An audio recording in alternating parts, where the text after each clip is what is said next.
when you come out of the womb, you have got like one job and it's to eat.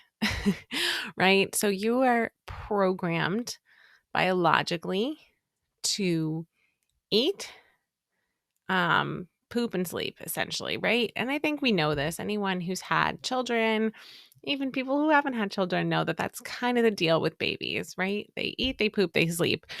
And when there is some kind of a disruption in that eating, it just throws everything off. Are meal times a serious struggle? Does your child eat a limited number of foods? Does your child eliminate entire food groups? Are you tired of waiting for them to just grow out of it? Welcome to How to Unpicky Your Picky Eater, where you'll learn strategies to help your picky eater expand their palate. With Christine Marati-Yoder, a pediatric feeding specialist, speech pathologist, mom of a child with feeding issues, and author of Mealtime Mindset. Let's get started. Here's Christine. All right. Thank you so much for joining us today. I'm really excited to share what I know about infant feeding, specifically breastfeeding today. We are going to touch on bottle feeding as well, but I'd say the focus is mostly breastfeeding. And, for the moms of kids who are not in this realm, I would say, you might find some hints in here from when your child was younger, that might have contributed to the difficulty that they're having with food right now. Because I'm going to talk about that link and connection a lot today. So, what, when breastfeeding isn't working is what I decided to call this episode, or, I might change it to when feeding isn't working, because when you come out of the womb, you have got like one job and it's to eat. Right? So you are programmed biologically to eat, poop and sleep essentially, right? And I think we know this. Anyone who's had children, even people who haven't had children know that that's kind of the deal with babies, right? They eat, they poop, they sleep. And when there is some kind of a disruption in that eating, it just throws everything off. And why do kids have trouble? So let's start there, right? So what we'll get to what to do after that, but why? Why is feeding so difficult for some babies and so effortless for others? Well, I'd say there's probably three main reasons that might contribute to breastfeeding not working for a family. There's a few other ones, but those are I'll say maybe the three main ones. So the first one is for me ties. And I've talked about this many times. And there's still actually people that don't even believe that this is a thing. I don't see how that's possible. Well, for me, it was a very real thing. I'd say for some people that don't believe it's a real thing, maybe they're looking at kids that don't actually have problems with ties, or there's something else going on, right? It could be one of these other problems of why breastfeeding isn't working. But so what happens is with ties is, one, it's restricted. So, it's literally that there is something almost like a little rope pulling down your tongue, pulling your, you could have a buckle tie, a cheek tie, which is pulling basically your cheek to the gum, right? So that pulls it, makes it a little bit more tense, pulling the top lip to the gum. And when you do that, it shortens the upper lip. And when you shorten the upper lip, you make the bottom lip work harder. So it kind of throws off the tension that ties bring to the mouth. Throw off tension and pressure in the entire oral cavity. And you have to understand that the oral cavity does not stand alone. It is interconnected to the rest of the head, which is connected to your neck, which is connected to your chest, which is connected to your torso, which is connected to your legs. Okay, you cannot separate parts of the body. And medical systems for the last, I don't know, I guess 100 or so years, a little longer, have tried to compartmentalize the body and specialize in parts of the body, which just does not make sense. It's not how it was done for like thousands of years prior, but that's the system that has been developed that we are in today. And it just doesn't make any sense because you can't separate what the tongue is doing from even other organs lower down, because the tension actually can affect, the entire body. So your connective tissue system is from your tongue, but it goes all the way down to your toes. So a lot of times, babies will, especially think about it, they've been cramped in that body. Even if they have no ties, they've been cramped. And, when they come out, we talked about this with Bella a little bit. When they come out, there's a certain amount of, they will open up on their own, sort of naturally.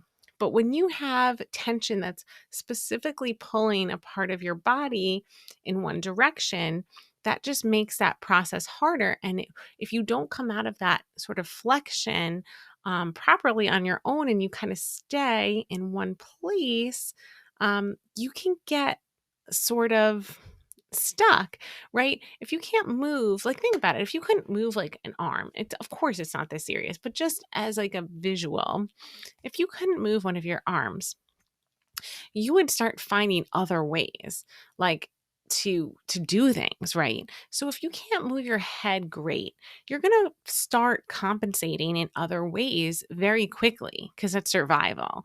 And again, programmed to eat, right? So if it's not working the way it's naturally supposed to work, the baby's going to figure something else out. And a lot of times we put that pressure on us to, oh my gosh, well, they're helpless. We have to figure it out for them. Sometimes they make attempts to figure it out on their own. But what happens with that is it's a compensation. It's not the optimal or ideal way we want them to be moving. It's how um they've kind of determined that they're going to that's how the way it's going to work best for them. So ties, I'd say, is a big reason why breastfeeding isn't working or why bottle feeding isn't working. Some kids with ties do much better on the bottle because sometimes, depending on the type of bottle, there's a little less effort to gain it out of the breast. Sometimes kids do much better on the breast depending on mom's flow, which also depends on, did she have other babies before? Does she have a great supply of milk straight out the gate? Sometimes moms who have had multiple children have a better supply than if it's your first child. Not always the case, of course. There's a lot of other factors, but um, again, that supply straight out the gate can actually compensate or help compensate for the poor oral motor skills. So, will they have trouble on breast or bottle? That would remain to be seen. Like, I can't predict that they would do better on one than the other. It's totally depending on the circumstances. But that ties is like, I'd say, like a number one reason why breastfeeding is not working, why it's a struggle. Second reason is reflux. Reflux is, I'd say, one of the more pervasive issues. So it's just more very, very common issue. So a lot of our picky eaters have a history of reflux. I haven't done like the statistics on it, but if I were to look back on all of the evaluations, I'd say it's probably more than 90% of our evaluations had probably actually closer to 95%. I think it's like I think it's almost all of our kids, honestly. There's probably a couple here and there that didn't, but I'd say a lot of kids have reflux as an infant. So, reflux can be caused by ties, but can also be caused by gut issues and imbalances. And very, very, very often, dairy is the first culprit. Um, if you're kind of curious about that, it is super common. It's something that a lot of kids will grow out of by the time they're around the age of 1, which is technically when you're supposed to introduce dairy to children, right? Like they always say, like, oh, don't give cows milk until they're 1, right? So it's if you're breastfeeding and you're drinking and having dairy, they are getting that through you. They taste all of the flavors. It comes through your milk. Whatever you're eating comes through your milk. So it's not unusual kids are sensitive to that. And what we have to think about is, a lot of people will say then, oh, well, okay, so I'm not going to give up milk or dairy or whatever. So we'll just have to go to a formula. That's not always the answer either, though, because most formulas, of course, not all, most formulas have cow's milk proteins in them because it's very, very hard to get a formula that has complete nutrition because basically formula is basically chemically trying to mimic breast milk, which is impossible to do because breast milk is so special and so unique that it is literally impossible to recreate it in a lab or in a factory or in a kitchen. It just can't be done because it's totally unique every single time the baby drinks. It's based on literally the saliva in their mouth hitting the nipple gives the body messages about what the baby needs to proteins, nutrients, whatever. And it takes it from the mom's stores and gives it to the baby. So it's so unique every single time. Formula is static. It's always the same every single time, right? So it just can't be replicated. Um, no amount of marketing would ever convince me that they've mastered that. It's just impossible. So, but I'm saying the issue is that even if you eliminated the dairy aspect, right? There are some formulas that are not dairy. Very, very few. They're either like an amino acid based, a soy based, which soy and dairy are very closely linked. And sometimes you can have a dairy and a soy allergy together, right?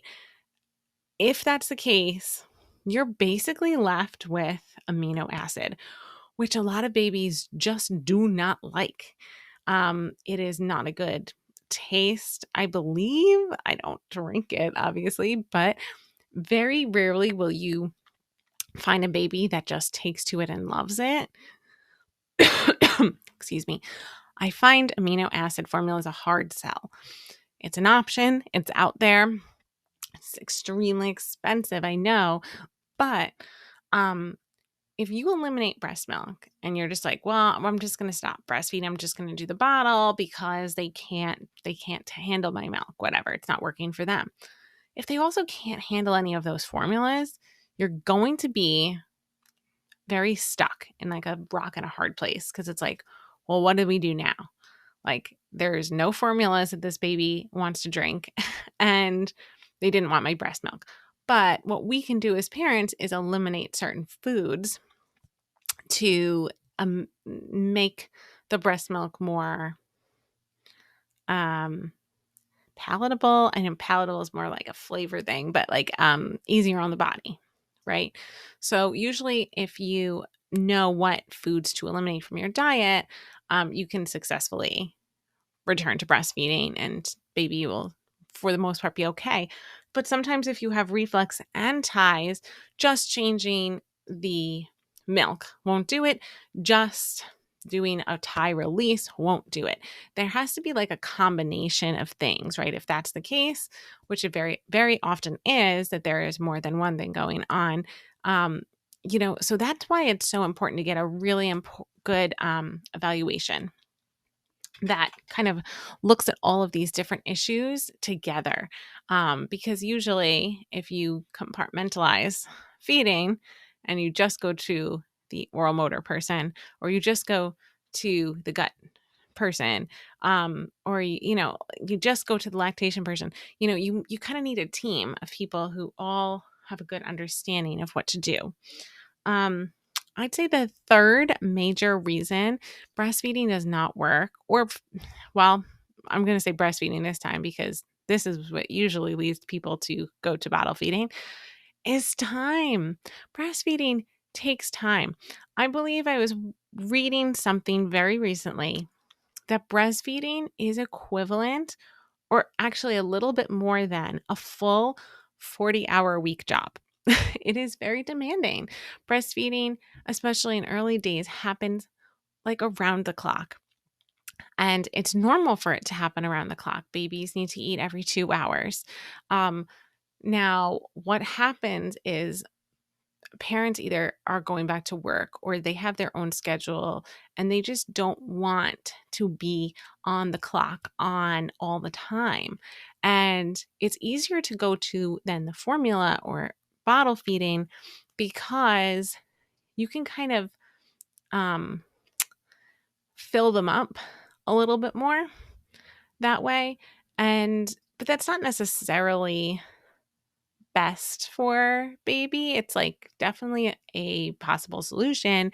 It wouldn't be like the ideal, of course, but I find especially in America where we're very tight for time and you're pressured to go right back to work way sooner than most of the world, right? So we have the least protections in place for mom. We have the like most limited maternity leave, if any at all, right? Most states still don't even have any maternity leave. I know personally for me, this was a very prickly issue and it made me very upset because I had to actually use sick days that I had accumulated. I was not sick and I wasn't even allowed to take all of them. I was capped at 40 days. Um, that just made me so mad because, and I was taking care of other people's children and I felt like there was just no respect for like, okay, well, now it's my turn to take care of my own kids and you don't care. That's really how I felt. It's like, well, how is that fair? Like, you want me to come back here and leave my kid at home, take care of these kids, what is that? Like, what kind of message is that even sending? It's like, well, that your kids aren't important. These kids are more important than your own kids. And that just did not sit well with me. But that's really, I know that's how it is, right? That's just how it's changing though. It is changing. And every mom that takes a stand, every time someone puts a boundary up and says like, no, that's not going to work, we are shifting into a world where we can be more flexible. Not every job is work from home, but there has to be something with a shift in the future of, okay, well then just come in part-time. I would have been so happy to have just come in 1 or 2 days a week for a couple of hours, build up slowly. Of course it's great to get out of the house. It's great to go see your colleagues and spend time with friends, but to just be able to just leave a little baby when they still need you so much and they're still on that breastfeeding clock, it cuts a lot of people's time with breastfeeding short, or just they aren't even motivated to try because they know, well, I've got to go right back to work. I'm not going to have time to do all of this stuff. Breastfeeding takes time. It's like I said, it's over a 40-hour week full-time job. So if you have to go back to work in 6 weeks, how do you just that's hard to cut off, right? So I feel like time is a really huge factor. And I think the more that people start, shifting and saying like, no, like I'm going to find a part-time job online and we're going to work from home a little bit, the more companies, well, they're going to be forced essentially into having to shift how they're doing things because they're not going to have a workforce. Um, there have been more women that have left the workforce after COVID than I think in any point in history. Um, so, I think it's just been that mental shift of like, there's other important things here. Now, I think the other piece that, you know, gets brought up a lot with breastfeeding is So with that, it's a great transition into my next sort of topic is the shame that comes with not being able to breastfeed or not doing it the way you wanted or for the amount of time you wanted to. And I think part of that comes with that work piece for a lot of moms, but some of it is that struggle piece. So, like, if you're struggling with the reflux and the ties, and it's not in your mind, it's not going well. In your mind, it's not working and you've tried different bottles, you've gone to some providers, and nothing just seems to be clicking, and baby's still struggling. It's so hard, right? I think there's an element of shame that comes with it. Like, this is like my one job, right? Like, and I can't, like, what I can't provide for my child, like, what's going on? Like, this sucks, right? And I wanted to bring up there is that feeling of shame is actually a very, very low vibrational frequency. I brought it up a minute ago. I was going to try to find it. Now I don't know what I did with it. I could have sworn I had it. But basically, there's a whole frequency chart. I'm going to try to link it in the show notes and in the YouTube video as well. But basically, there's a whole chart of emotions. And shame is actually, you might think it's like fear or anger, but it is not. It is shame. Shame is the lowest vibrational frequency of emotion you can possibly be at, which is not a good place to be, right? Because when you're in the lowest possible vibration, that's where things like start to spiral. And that's, I think, where we also see some depression come in. Not always. Sometimes postpartum depression is unrelated to breastfeeding struggle, right? Not every mom that has postpartum depression also struggles with breastfeeding. That would be a ridiculous assumption. But I do believe that there is a component of shame that comes with exacerbating maybe those feelings or bringing them out to some degree. Now, that is like a really bad place to be. Like I said, we want high vibration feelings, which are joy. Like, joy is one of the highest vibrational frequencies. Hold on. Vibrational frequency. I swear I just had it up here. Okay, got it. Yes. Okay, so shame is the lowest. So, what I'm going to recommend is that if you are feeling some sort of shame around your child's feeding issues, like, I should have done better, I'm not being a good mom, I'm not taking care of them, I'm not providing for them, I'm failing at this job that I have, or even shame of like, I have to leave my baby and go back to work, right? That's all very, very negative, low vibrational feelings. Babies pick up on that too, by the way. So reaching for even anger would be a much higher vibrational feeling. So like, if you were to measure the vibrational frequencies in like hertz, so shame is like 20, enlightenment is like 700. Okay. So from like 20 to 700 is like the range, right? So shame is 20, anger is 150. So that's like almost in the middle. Okay. Neutrality would be a great place to be. Now, if you can do love and joy and peace, that peace is right 600, one step below enlightenment. Joy is 540, right? So that's where you want to hang out. But even reaching for the like a higher emotion than shame will propel you into better feelings, because all you have to do is reach for that next best feeling. And that's why I'm definitely going to be linking this chart, because I want you to look at it, print it out, keep it on your phone, take a picture of it. Because when you are feeling guilt and shame that you have to leave, that you can't breastfeed the way you wanted, that you can't whatever. Um, that's so low that you have to reach higher. Even if you can cry and have grief, grief is 75. You're in the right direction. If you can then be angry, right? I felt guilt that I wasn't doing a good job. I felt probably some shame too that I could not breastfeed correctly, that he kept crying, that he was still hungry. I felt like a terrible mom, essentially, that I was making him hungry, oh, well, maybe if I had just switched to bottle feeding, he would be happier. Like maybe, right? I put a lot of like pressure and blame on myself. That was very low. That was not good.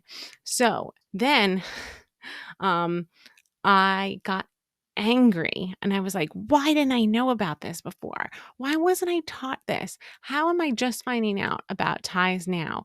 I was angry and that was a better place to be. Right. And I had desire to change, which is 125 on this scale. So I was like motivated to change, right? But you can see that I was moving up. And then I had accepted at 350. I had accepted that this is what the problem was and this is what it was going to take to fix it. And I had just totally accepted that. And I was no longer down here. I was moving up. And at some point, I did have love and joy for the experience. And that's that gratitude of like, wow, look at all of the things that have good that has come of this. Look at all that he has taught me. Look at all the people I have helped because of this situation, right? So totally doing a 180 from shame and guilt to peace and love and joy.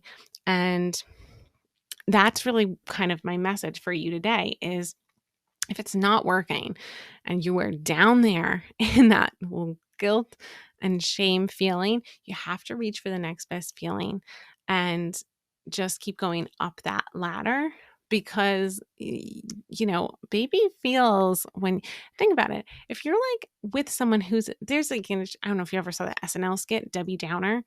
If not, please look it up on YouTube. Do yourself a favor. You'll have a good laugh. But anyway, it's like everyone's sitting at the table having fun, and then Debbie Downer comes in and she gives some like horrible statistic, or she mentions something terrible that happened in the news, or like she just brings the mood of everything down. No one wanted to be around her. Like, no one wants to be around Debbie Downer. So imagine little baby who's so susceptible and so picking up on your emotions if every time you go to feed that baby and you feel guilt and shame, how do you, like, of course, baby's going to get stressed out and they're not going to want to eat, right? That's going to shut their hunger cues out. So you will only be doing your best possible job you can as a parent when you're happy. So you got to get out of the guilt and shame and move up to joy and love and happiness, right? And think, always ask yourself why. So always go deeper. So um, if you are feeling guilt and shame, ask yourself why. Am I feeling that I'm not being a good parent? Is that true? Okay, so you ask yourself why, and then ask yourself, is that true? Was it true that I wasn't being a good parent because I was struggling with breastfeeding? No, of course that's not true. If you asked anyone, they would be like, that's ridiculous. Okay. But we don't have to believe every thought that comes into our head. So, and you can apply this to your older kids too. Are you feeling guilt and shame around your picky eater? And if so, why? And is that true? And you're going to find more often than not the answer is no, it's not true. Actually, almost every time you're going to find the answer is no, it's not true.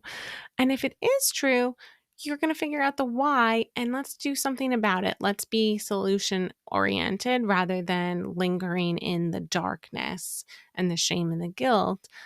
Okay, so let's go into desire. I have a desire to change it. That's an elevated emotional state. That's a higher vibration. That's a higher frequency. That's where we want to be. Okay. And yeah, that's my main message for you guys today. So I hope you found a lot of value in this. If you did, please, I'm so thankful when you subscribe and for following me. I try to give lots of helpful tips, and I do hope that this has resonated with you in some way. If it has, please give it a like, a comment. I love to hear from you on your thoughts and if it was helpful or not. So thanks so much for listening, and we'll see you next week. Thank you for listening to How to Unpicky Your Picky Eater. To learn more about achieving your child's feeding goals, check out Christine's website at foodologyfeeding.com. And be sure to tune in next time to How to Unpicky Your Picky Eater.